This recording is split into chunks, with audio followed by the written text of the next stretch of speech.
Good morning, Inspiring Illuminators. It is me, Jennifer Engel, your subconscious coach. And it's been a long time since I've done a jaunt with Jen. But my mind's really been going over the past couple of months. And then specifically this month on a very specific journey. The journey of accepting death. Now, with that said, I've addressed that the journey I've been talking about on social media doesn't just have to actually be physical death, although that is what my poems and what my videos on the weekend are also addressing. But I also did a poem a while back that it is October and summer is done, fall is in full force, the light is beginning to recede, and subconsciously, spiritually, what this time is supposed to be used for is a going into the dark. And dark represents the subconscious. And Halloween is coming up and the Day of the Dead. And what we're supposed to do, ghosts and goblins, in my opinion, are really just our own inner demons. Our own fears, our own anger, our own guilt, our own shame, our own insecurities, our own jealousies, our own lies, our own misperceptions. So one of the things I'm going to be addressing in my poetry is I'm going to call that death is a hero's journey. But this hero's journey could apply to anyone. It is a pattern that Joseph Campbell came up with by analyzing thousands and thousands of stories. And he found they all have a very similar pattern. And we are the hero of our own journeys. Now, I have kind of talked about this topic a lot in 2014 to 2018. 2020, and maybe today I just feel like doing a little refresher. So come take a jaunt with me, take a journey as we walk through what does it look like to take your own journey to either face your own death, or maybe it's not an actual final physical death. Maybe you finally want to die to anger, to guilt, to shame, to insecurity, to jealousy, to misperceptions. So the first step on this journey is to acknowledge or come up with a goal or something that you would like to face. Okay? That's the first step. Hearing the call. Knowing there is something that you need to do. The next step is to cross the threshold. To actually begin to do it. Now, how do you do that with something that's more metaphysical? Well, if you followed me before, you're going to hear the same instructions that I've given before. The way that you do that is just like anything else. Practice. Now, there are different ways to practice based on who you are, okay? But the number one umbrella, the number one technique is to visualize and script flip within your imagination, within your mind. But you can do this a number of ways. I think a lot of people think you have to sit in the dark in lotus position, humming Om or something like that, and doing it that way. That's one way of many. So I'm going to try to give maybe a few examples. And through my examples, I hope that you are willing to find the journey, the method that works for you, while still using these two or this one overall technique that should apply for all different methods. So the first thing is you hear the call.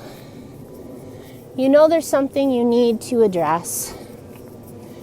And what I call the subconscious, in the visual that I use, that I think could help a lot of people, is if you could think of your subconscious like in actual physical space. So if you are an auto mechanic, or a carpenter, or someone who likes to work and build with things, it'd probably your garage, or your tool shed, or that space where you keep all of those things. If you are a computer programmer, a coder, it would be that space within your computer, mainframe, server. I'm not a computer person, so fill in the blank for whatever I'm getting wrong here, that you actually do the work. If you are a chef, it would be your kitchen and all the places you store your foods and spices. If you are an athlete, a sports person, it would be your gym. It would be your dojo. So hopefully I covered at least a bunch of, and yeah, if you're more of a metaphysical person, like spiritual person, or physical people, we're not metaphysical yet.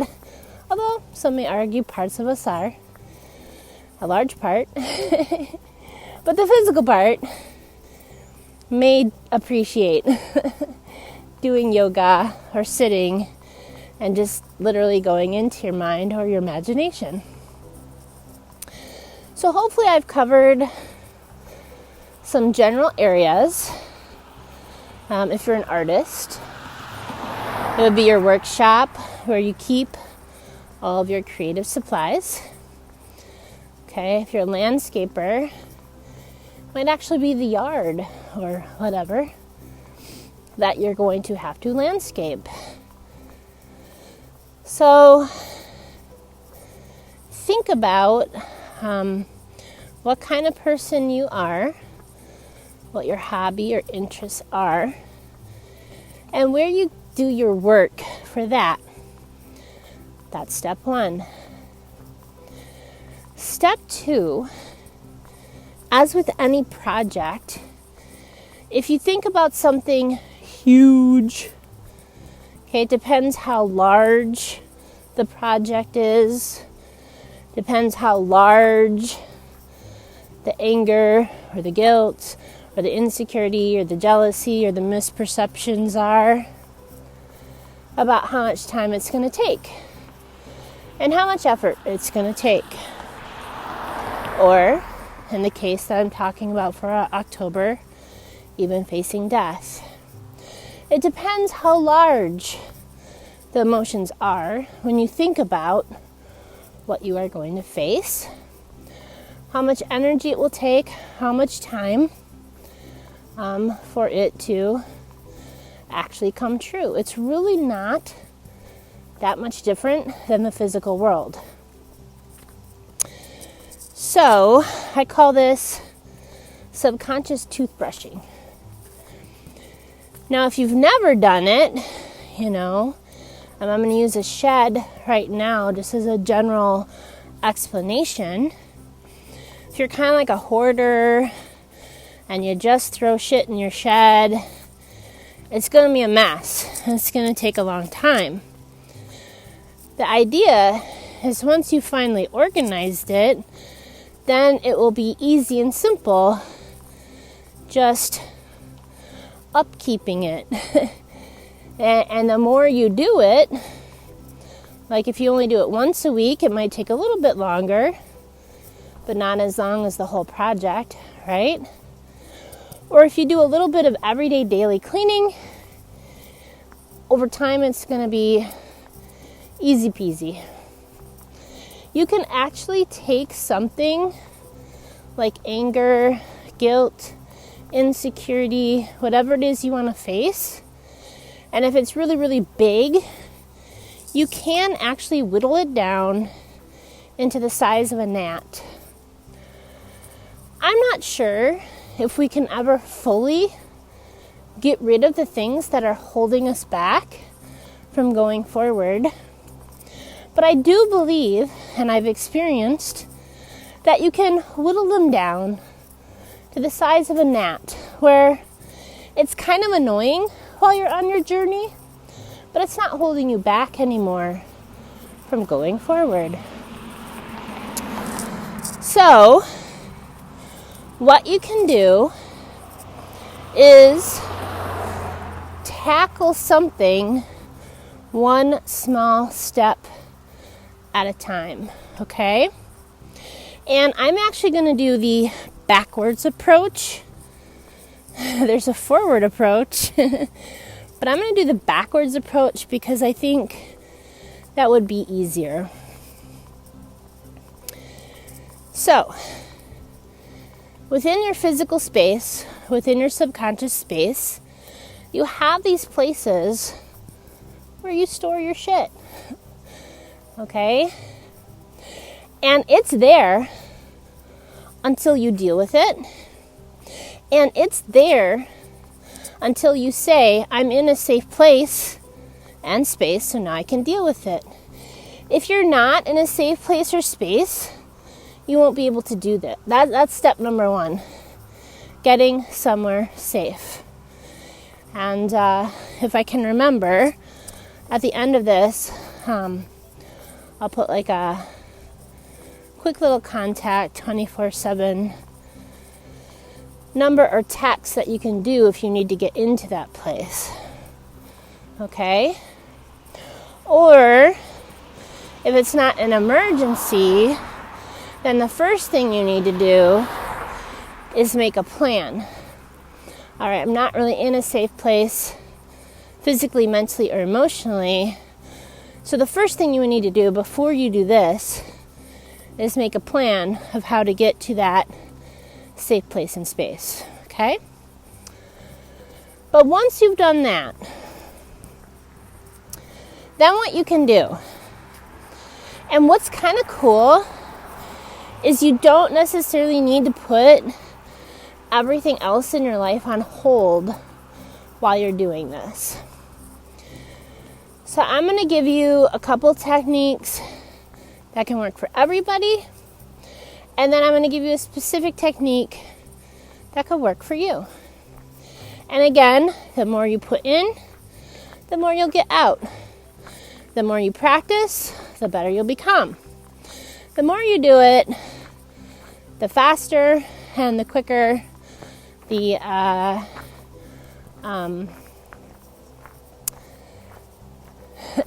faster and the quicker the emotion that you're trying to face and switch and reduce will become. But you're also doing something else. You're not just reducing a negative feeling and emotion.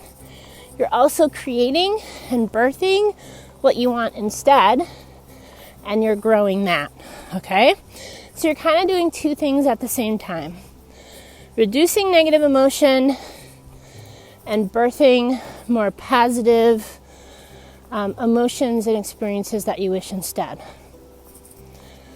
Okay, so step number one that could kind of work for everyone is when you're in that not a dream state, that state between being awake and asleep in the morning. If you can remember, okay, so even before that, number one, become the gatekeeper of your own mind. That's number one. Or two, depending on where you are in this process. Number one technically could be getting into a safe place or space. Number two, start becoming the gatekeeper of your own mind. A while back, I started to think, if I would not let my child eat this, smoke this, watch this, listen to this, why would I think it is okay for me? Now, some people might say, well, because I'm an adult. Okay. But what's different between you and a child? That's just a hypothetical question. So become the gatekeeper of your own mind. I really only let things in my reality as much as I can of what I want to see, what I want to hear, what I want to feel, and what I want to experience. Okay? And I'm going to address if the outside world infringes on that in a little bit. All right. 1, get into a safe place and space. 2, become the gatekeeper of your own mind. 3, when you are in that place and space of being awake, sleep and awake, try to visualize what you want your day to look like. Now, here's why I said become the gatekeeper of your own mind, because some people might wake up and their very first thoughts are, I'm sleepy, I'm tired, I don't want to wake up, I don't want to go to work. That's not really what we want to do here. So if you catch yourself thinking or feeling those things, I challenge you, I dare you to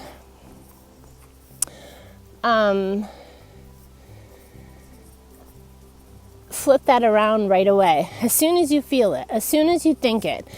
Now, I'm not saying to totally ignore your emotions or anything. You really shouldn't. But what I am saying is, okay, there's all those things, right?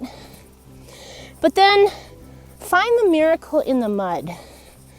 Find the diamond in the rough. Say, okay, I feel tired. I don't want to go to work.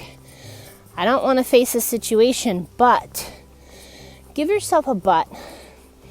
You know, I'm a reading teacher, and I tell my kids to look for the little but words because it's actually a very powerful word.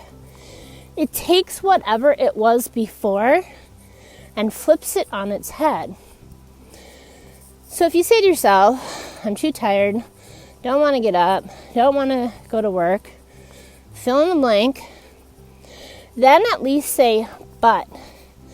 And then think of, if you can, as many things that you are looking forward to as what you're not. But I heard it's going to be a beautiful day. But I'm really looking forward to seeing the colors of the fall leaves. But, I am going to see so-and-so, and that person makes me feel better. But I am going to be able to do this one thing that I like, okay? So, step 3, between sleep and awake, put your first thoughts in your mind of what you do want your day to be like. And if you can, visualize what you would like it to be. Not that it's necessarily going to happen exactly the way you visualize it in the morning, but I have found more often than not, it does kind of flow at least that way. There may be some surprises, there may be things that pop up that you didn't plan, and that's okay But I generally found when I practice this in the morning, things flow so much better throughout the day. Okay? Step 3. As you're going throughout your day, you're going to do the same thing. If you had an interaction you didn't like, if you experienced a negative experience, and if you can, you're going to remove yourself for 5 to 10 minutes or whatever, and you are going to flip it in your mind, okay? You can either do this sitting still in a place, putting on noise-canceling headphones and calming music, or you can get out and take a walk or jump on the treadmill or whatever and play it in your head while you are doing what works for you. Okay? If you need to, I know sometimes some people are more physical and they need to physically get out the anger or the sadness first. And that generally takes 30 to 45 minutes. That's more like scientific. Your brain chemicals have switched to the irrational part of your brain. But then when you're in your cool down period, that's when you can do that script flipping, because that's when your brain chemicals go back to the prefrontal cortex, your more logical thinking part of your brain. All right, step 1, safe place. Step 2, become the gatekeeper of your mind and body, your feelings. Step 3, between sleep and awake, visualize what you want for your day. Step 4, if anything negative happens throughout the day, you're going to try to script flip it. But at the same time, as you also go throughout your day, rather than looking for negative, start to train your brain to look for the positive. Oh, she has a nice smile. Oh, that made me feel good. They opened the door for me. Wow, look at how the sun shines through a leaf on an autumn day. That's amazing. Okay, so start training your brain to look for positive rather than negative. They call that the Tetris Effect. If you've ever played that, you know, whatever you're looking for, that's what's going to fit and connect. And we have neurons in our brain that get stronger and grow the more we practice something. Like going down a grass road into the forest, or a path actually. If it's trod upon with negative thoughts, it's going to become smooth and easy to walk. And when you switch your path, even though it might be harder to get through at first, if you keep going down the positive path over time, the one that was negative will start to overgrow and become more difficult to go down, and the one that you switch to will become easier over time. Okay? So script flip throughout the day, look for positive. All right. The next step is similar to when you're waking up, except this time it's when you go to bed. Actually, let's wait. We're not going to bed yet. So let's say you have some time. You are not working, and you're doing whatever hobby you like to do, okay? While you are doing that hobby, you are going to approach it like you're doing two things at the same time. So you're going to approach it like how you would normally approach it in this physical world. If you're going to cook a meal. If you're going to fix or build something, you're going to fix or build something. If you're playing a video game, you're playing a video game. Okay, you get the idea. If you're working out, you're working out. But while you are doing that, you're also going to approach it visually. like with your imagination, like when you were a child. And you're going to look at that thing, and when it's in its pieces, when it's all discombobulated, you're going to look at it like that is the thing, the emotion, the memory, the whatever that you are going to tackle. And then, as you are putting things together and making it look nice, and especially toward the end, when you're cleaning up your mess, you're going to say to yourself, let's say you are a video game player. You're going to go out and you're going to get the enemy or whatever, right? And as you're shooting your enemies or whatever, in your mind, you're not just shooting the characters in the game, you're also shooting and destroying your guilt, your anger. And then you're rescuing your forgiveness, your acceptance, your compassion, your empathy, your self-confidence, okay?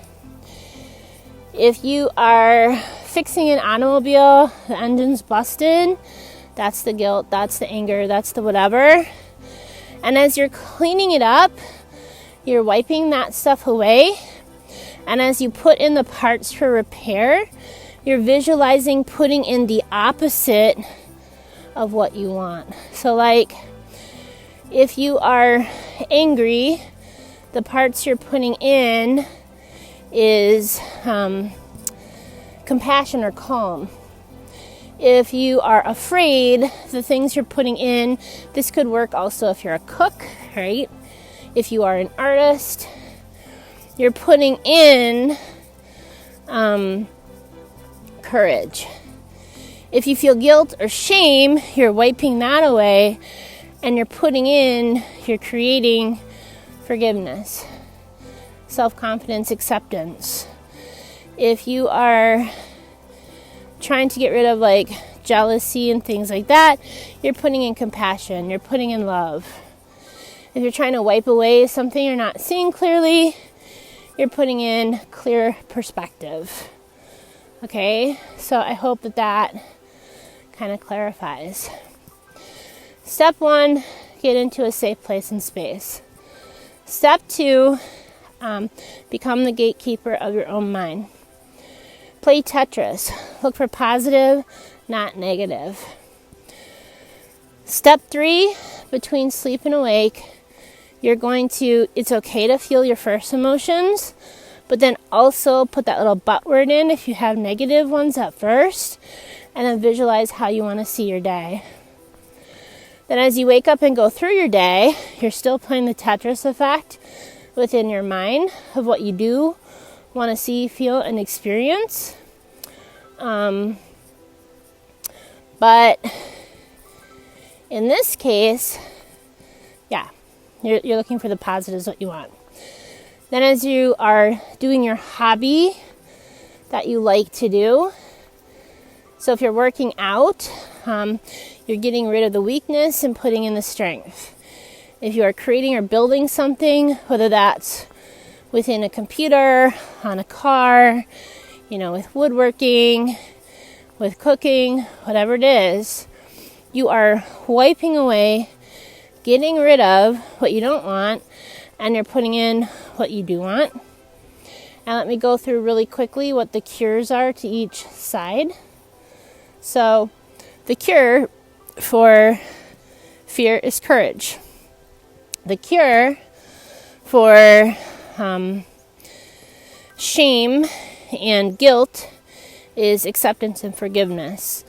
The cure for insecurity is self-confidence. The cure for anger and jealousy is compassion, acceptance, empathy. The cure for lies is truth. The cure for misperception is clear perception. So whatever you're doing, you're putting in the opposite, because you're wiping away what you don't want and you're birthing what you do want.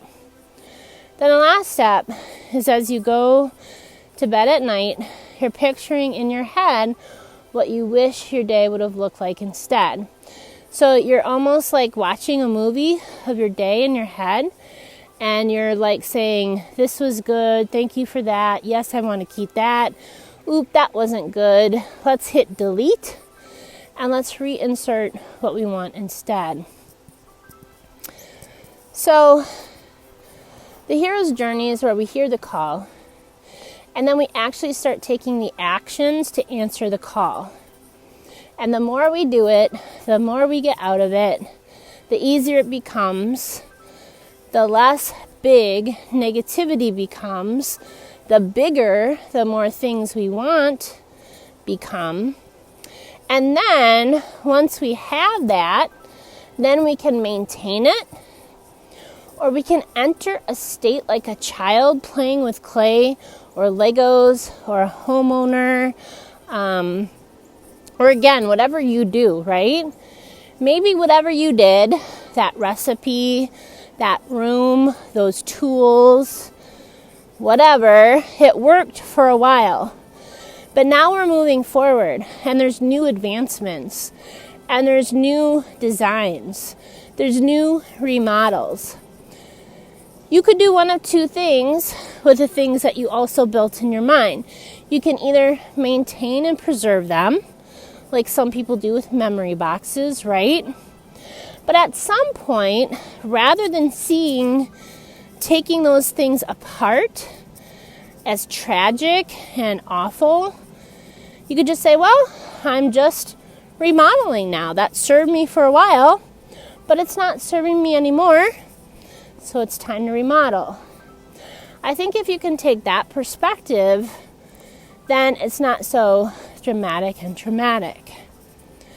And specifically now, if I think about death, the first step, they're all going to be the same steps. Acknowledging that you are going to die, okay? And then facing probably fear, facing uncertainty, and doing the same things we would do, the living, right? As you wake up, play what you want your day to look like. As you are going throughout your day, still taking away the negativity and adding the beauty. And then, as you go to bed, if you're facing death, where you may or may not have a next day, then the only thing I think that is different is, what do you want to see, and what do you want that to be like when you finally die? Paint that picture over there.